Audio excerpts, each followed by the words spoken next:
In the territory that would later become Saudi Arabia, the British specifically backed two guys who had been in direct competition for power over the peninsula for some time, in the hopes that, I guess, both would first fight the Ottomans for the British, but later would resume their power struggle and probably kill each other off, meaning that Britain would not have to fulfill its promise to hand over territorial control to either party.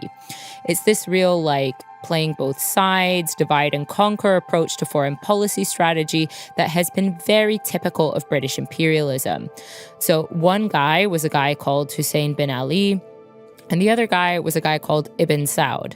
Now, for those of you who are familiar with Middle Eastern history, you'll know that Ibn Saud eventually wins and does become the first king. So really just a 10 out of 10 outcome there for British policy. Well done, guys. What a literal slay.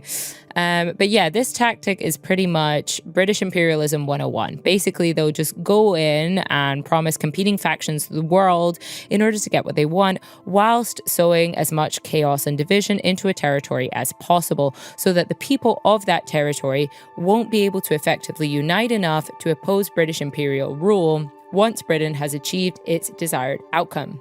By the end of World War II, this approach to foreign policy is no longer such a tenable option for the British state. Essentially, the resource and manpower cost of fighting in two global wars had left the UK significantly drained and less able to fend off independence movements. Even further, many other colonizing nations, particularly in North America, were not so badly affected by the world wars. So the balance of global power was shifting in a huge way. So it's not just that British power is decreasing in absolute terms. Perhaps even more importantly, it's that it's decreasing in relative terms.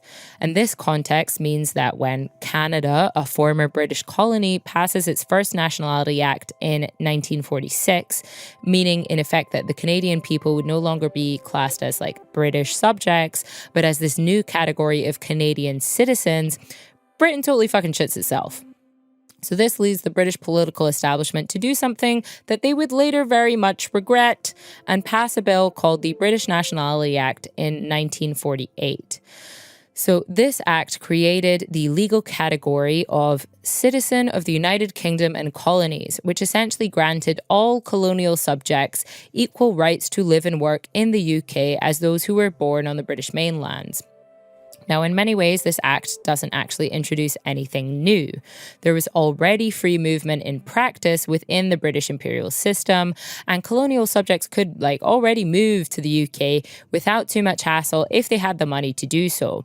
What the Act really does is formalize this pre-existing practice of free movement, and it should be seen more properly as a kind of PR attempt by the British state to sell former colonies on the value of British subjecthood and the idea of a united British Commonwealth.